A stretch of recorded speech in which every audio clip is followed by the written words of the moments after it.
सम्माननीय सभामुख महोदय, हिउँदका कठ्याङ्ग्रिँदा छोटा दिनहरू बिस्तारै न्यानो घाम लाग्ने दिनमा परिवर्तन हुँदैछन्। छिट्टै वसन्त ऋतुहरू आउँदैछन् अनि तुसारो लागेर रुख बिरुवा कठ्याङ्ग्रिरहेका छन्। तुसारोले कठ्याङ्ग्रिरहेका रुख बोट बिरुवाहरू नयाँ पालुवा बनेर पलाउनेछन्। राजनीतिमा पनि समयको चक्र फेरिरहन्छ।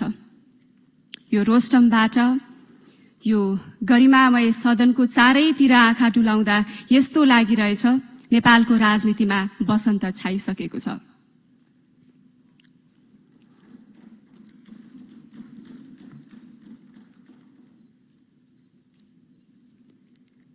नयाँ सपना लिएर, नयाँ आशा लिएर नयाँ माननीय सांसदहरू आइसक्नु भएको छ। सँगै लामो राजनैतिक यात्रा गरेर देशका सुख दुःखहरूसँग सँगसँगै र देशका विभिन्न कथा व्यथाहरूसँगबाट जुझ्दै सङ्घर्ष गरेर नेपालको राजनैतिक इतिहासमा एउटा नाम स्थापित गर्दै आफैमा सिङ्गो संस्थाको परिचय दिँदै पुरानो अनुभवी सांसदहरू पनि यहाँ हुनुहुन्छ। परिवर्तनशील समयको काँचुली फेर्दै गरेको नेपाली समाज र राजनीतिको प्रतिबिम्ब आजको यस सदनमा देखिरहेको छु। सभामुख महोदय, नेपालको नागरिकको सर्वोच्चता र स्वतन्त्रताको पैरवी गरिने यस गरिमामय संसदमा आफ्नो पहिलो मन्तव्य राख्दै गर्दा म सर्वप्रथम त नेपाली स्वतन्त्रता र स्वाधीनताका लागि सङ्घर्ष गर्ने सम्पूर्ण शहीद र योद्धाहरूप्रति आफ्नो सम्मान व्यक्त गर्न चाहन्छु। सामाजिक न्यायका लागि देशभर उठेका आन्दोलनहरूप्रति मेरो उच्च सम्मान छ। यति बेला म मेरा काठमाडौँ क्षेत्र नम्बर 2 का मतदाताहरूलाई पनि सम्झिन चाहन्छु। नाङ्लेभारे, पटाप, छाप भन्ज्याङ, पालुबारी जस्ता गाउँहरूबाट मतदान गर्नुहुने मेरा मतदाता र रातोपुल, कोटेश्वर, जडीबुटी, पेप्सीकोला, काँडाघारी जस्ता शहरमा बसेर मलाई मतदान गर्नुहुने मेरा मतदाताहरूको आशा र भरोसालाई हृदयमा साँचेर आज म मेरा विचारहरू व्यक्त गरिरहेको छु।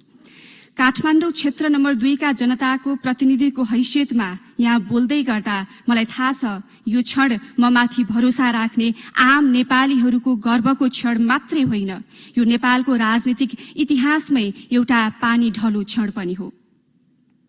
नेता भनेको एउटा ठूलो शरीर भएको, ठूलो कद भएको व्यक्ति हुनुपर्छ भन्ने भाष्य यो समाजबाट विलय नहुँदै एउटा 27 वर्षीय युवामाथि भरोसा गरेर आफ्नो सपनाको चाबी सुम्पिने आम मतदाताहरूको एउटा गर्विलो क्षण पनि हो। यदि म गलत छैन भने सभामुख महोदय, मेरो यो उपस्थिति यो सदनकै निम्ति पनि ऐतिहासिक क्षण हुन सक्छ, किनकि सम्भवतः यो भन्दा अगाडि मभन्दा कान्छो व्यक्तिले यो रोस्टमबाट यो सदनलाई सम्बोधन गर्ने मौका अवश्य पनि पाएको थिएन होला। यो इतिहासको एउटा पानी ढलो क्षण यसकारण पनि हो कि संघीय लोकतान्त्रिक गणतन्त्रात्मक नेपालको यो दोस्रो संसदमा उपसभामुख पदका लागि सीमान्तमा रहेका 2 समुदायका महिलाहरू लोकतान्त्रिक पद्धति मार्फत प्रतिस्पर्धा गर्दै हुनुहुन्छ। लोकतन्त्र भनेको फगत शासन पद्धति मात्र होइन, जनताहरूको जीवनशैली पनि हो।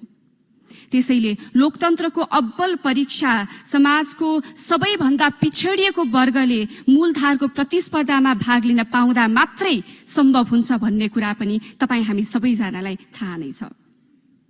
आजका 2 जना सीमान्तकृत समुदायका महिला लोकतान्त्रिक पद्धति अनुसार हुने उपसभामुख पदका लागि प्रतिस्पर्धा गर्दै हुनुहुन्छ। यो आफैमा लोकतन्त्र सुदृढ हुँदै गएको हो भन्ने संकेत पनि हो।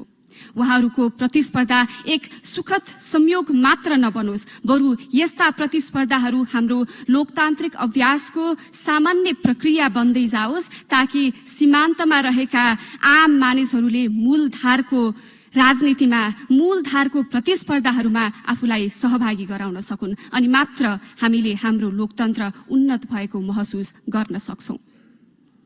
सभामुख महोदय, लोकतन्त्र संस्थाहरूको पनि संस्था हो। संसद जनताहरूको भावनाको प्रतिनिधित्व हुने साझा थलो हो। 275 जनाको प्रतिनिधित्व हुने यस सदनमा यति बेला देशभरि रहेका सम्पूर्ण मतदाता, देशभरि रहेका सम्पूर्ण नागरिकहरूको प्रतिनिधित्व भइरहेको छ तपाईं हामी मार्फत।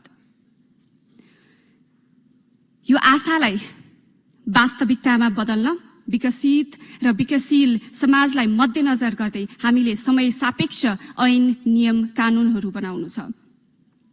आम नेपालीको त्याग र बलिदानबाट हामीले सबैभन्दा उच्चतम राजनैतिक व्यवस्थाको रूपमा लोकतान्त्रिक व्यवस्था हासिल गरिसकेका छौं। तर यो बामे सर्दै गरेको लोकतन्त्रलाई स्थापित गर्नुपर्ने जिम्मेवारी पनि तपाईं हाम्रो काँधमा छ।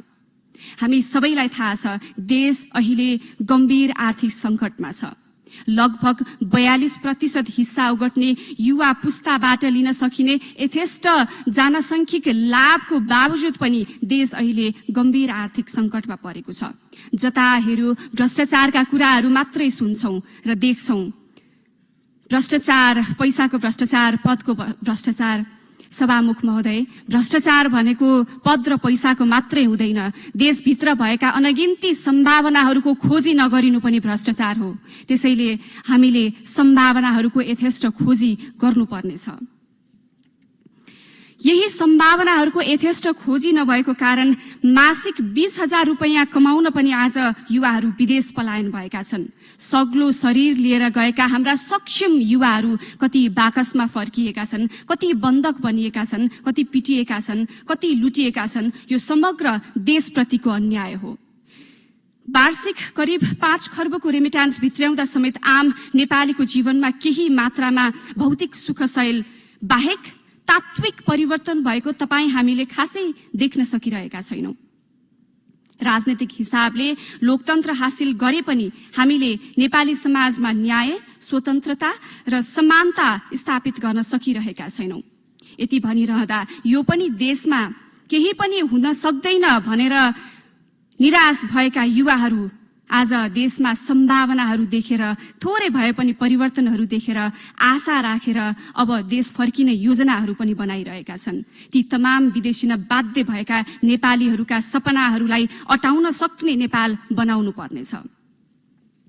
अब सम्भावनाहरूको अविलम्ब खोजी गरिनुपर्छ, तर फुटेर होइन, जुटेर गर्नुपर्छ। एक आपसमा मुद्दा मामिलाका बारेमा अड्काउने सड्काउने होइन, मिलेर गर्नुपर्ने आवश्यकता पनि छ। हामी जुटेर अगाडि बढ्नुपर्ने आवश्यकता पनि छ। विकासका कामहरू अब कसरी चुस्त र दुरुस्त बनाउने भन्नेतर्फ अब हाम्रो बहस सोझिन आवश्यकता छ। प्रशासनलाई कसरी चुस्त र दुरुस्त बनाउने, प्रभावकारी बनाउने भन्ने विषयतर्फ हाम्रा बहसहरू सोझिन आवश्यक छ।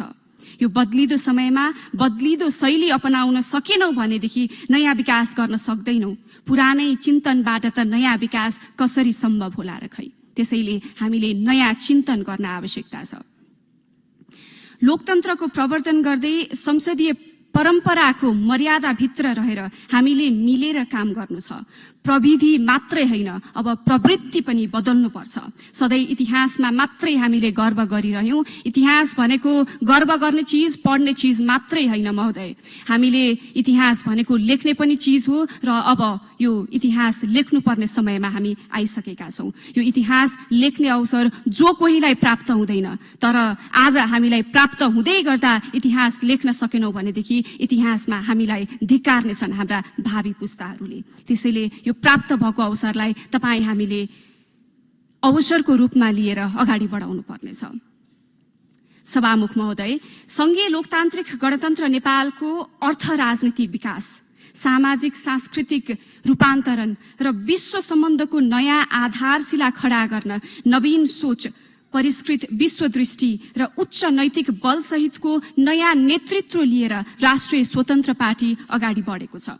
यो सदनलाई पक्ष र प्रतिपक्षको चिन्तनमुखी थलो बनाउनु पर्ने कुरामा हाम्रो जोड रहेको छ। भर्खरै बामे सर्दै गरेको लोकतन्त्रलाई बलियो बनाउनको लागि पक्ष र प्रतिपक्षमा छलफल गर्नै पर्ने हुन्छ। त्यो हामी कसैलाई नहोच्याइकन र नरिझ्याइकन गर्नुपर्छ। त्यो हामी गर्न सक्छौं। शक्ति संघर्षको भुलभुलैया र लोक रिझ्याइबाट अलिकति माथि उठेर संविधानवादको भावनालाई आत्मसात गर्दै साँचो अर्थमा सामाजिक न्यायका लागि आवाज उठाउने हो कि त्यही लोक रिझ्याइ र शक्ति संघर्षको भुलभुलैयामा रमाउने हो, त्यो तपाईं हाम्रो हातमा छ। यो गरिमामय सदन न्याय, समानता र स्वतन्त्रताको पक्षमा उकालत गर्ने थलो हो।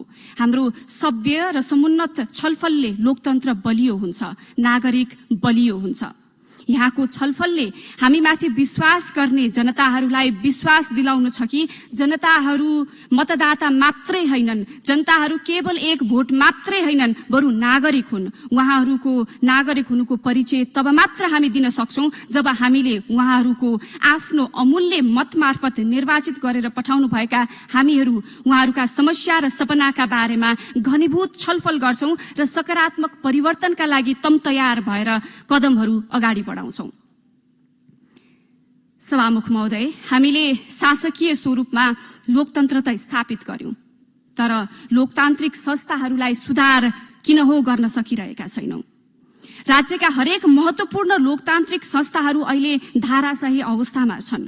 संविधान लेखिँदैमा न्याय, समता र स्वतन्त्रता प्राप्त हुँदैनन्, पूरा हुँदैनन्। तिनको त निरन्तर पैरवी गरिरहनुपर्छ।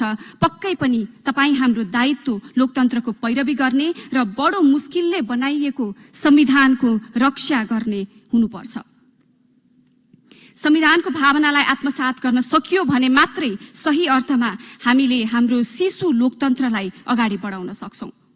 संविधानप्रति कतिपय समूहका विमतिहरू पनि छन्, जसलाई यही सदनमा व्यापक छलफल गरी टुङ्ग्याउनुपर्छ, किनकि राजनीति र लोकतन्त्र भनेको सहमति मात्रै होइन, विमति पनि हो। एकांकी विचार हावी हुनु, प्रतिपक्ष विचार शून्य हुनु वा त्यसलाई नजरअन्दाज गरिनुले लोकतन्त्रको क्षयीकरण हुन्छ। त्यसैले माननीय सदस्यहरू समक्ष मेरो आग्रह पनि छ, यो लोकतन्त्रको सुदृढीकरण र संविधानको रक्षा गर्नको लागि तपाईहरूका प्रतिपक्षी आवाज यो सदनमा बुलन्द भइरहनुपर्छ। विचारको विविधता र प्रतिपक्ष विचारको सहनशीलता, परस्पर प्रतिस्पर्धात्मक विचारको मन्थनले नै लोकतन्त्रलाई उन्नत बनाउन सक्छ। त्यसैले वाद विवाद यस सदनको आधारभूत लक्षण हुनुपर्छ। हामीले हाम्रो संसदीय शक्तिलाई फगत अंकगणितको खेल मात्रै मान्यौं भने हामीले पाएको अमूल्य मतको अपमान त हुन्छ नै, तर नागरिकमाथि, समग्र देशमाथि पनि अन्याय हुन्छ। हामीले यहाँ के छलफल गर्यौं, कस्तो विषयमा छलफल गर्यौं, के विषयमा टीका टिप्पणी गर्यौं, कस्तो हाउभाउ व्यक्त गरिरहेका छौं, यो सबै आम जनताले आज टेलिभिजन मार्फत हेरिरहनु भएको छ।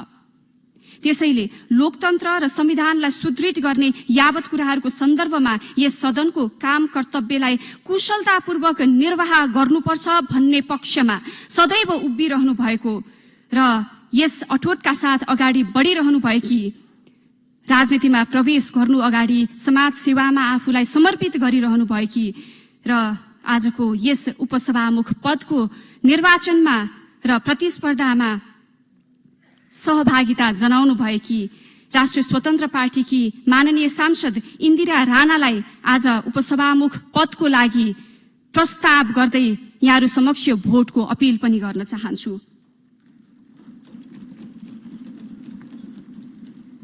आज हुन गइरहेको संघीय संसदको उपसभामुख पदको निर्वाचन खास महत्वपूर्ण छ। संविधानको रक्षा, लोकतन्त्रको पैरवी र सकारात्मक संसदीय अभ्यासका लागि सांसदको महत्वपूर्ण भूमिका हुन्छ र यस महत्वपूर्ण पदमा माननीय इन्दिरा राणालाई मतदान गरौं भन्ने प्रस्ताव लिएर आएको छु।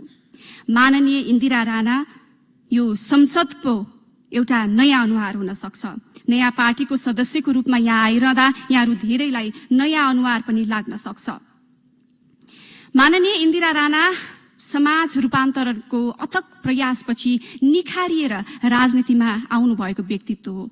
उहाँले लामो समयदेखि कारागारमा हुने बाबुआमाका बालबच्चाको पालन पोषण र शिक्षा दीक्षामा आफ्नो जीवन समर्पित गर्नुभएको छ।